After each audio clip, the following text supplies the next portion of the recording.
presented by Maithili Rangila Films।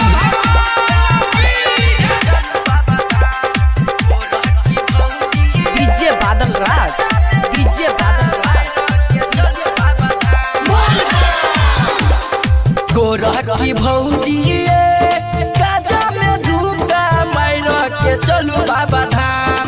Gorakh की भौजी काजा में धूका मायरा के चलू बाबा धाम। बाबा के धाम आई बाबा के धाम, बाबा के धाम आई बाबा के धाम। गोरख की भौजी काजा में धूका मायरा के चलू बाबा धाम। गोरख की भौजी काजा में धूका मायरा के चलू बाबा धाम। डीजे बादल राज, डीजे बादल राज। अखन अहाँ सब सुन रहल छी मैथिली रंगीला फिल्म्स के शानदार प्रस्तुति।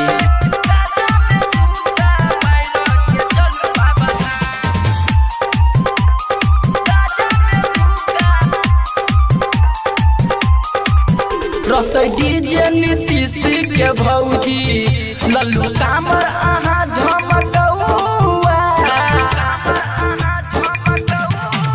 रहते डीजे मनीष के भौजी लल्लू कामर अहाँ झमकौआ। भैया रहते संगी में नाच करल पड़ते धमकौआ। रैया में हरदम बोलैत जइबै, बोलबम के नारा लगाबैत जइबै। गोरख की भौजी काजा में धूका मारैत चलू बोलबम। गोरख की भौजी काजा में धूका मारैत चलू बोलबम।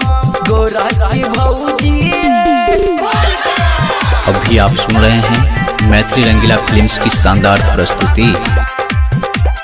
डीजे बादल राज, डीजे बादल राज।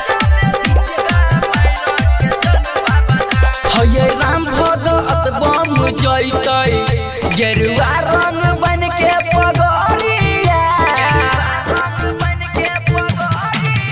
हये राइटर मनीष बम जइतै गेरुआ रंग बन के पगड़िया। हिलैत डोलैत जइबै भौजी बाबा के देवघर नगरिया। सुल्तानगंज से हम जलवा उठैबै, जाके बाबा के हम चढ़ैबै। गोरख की भौजी काजा में धूका मारैत चलू बोलबम। गोरख की भौजी काजा में धूका मारैत चलू बोलबम। गोरख की भौजी। presented by Maithili Rangila Films।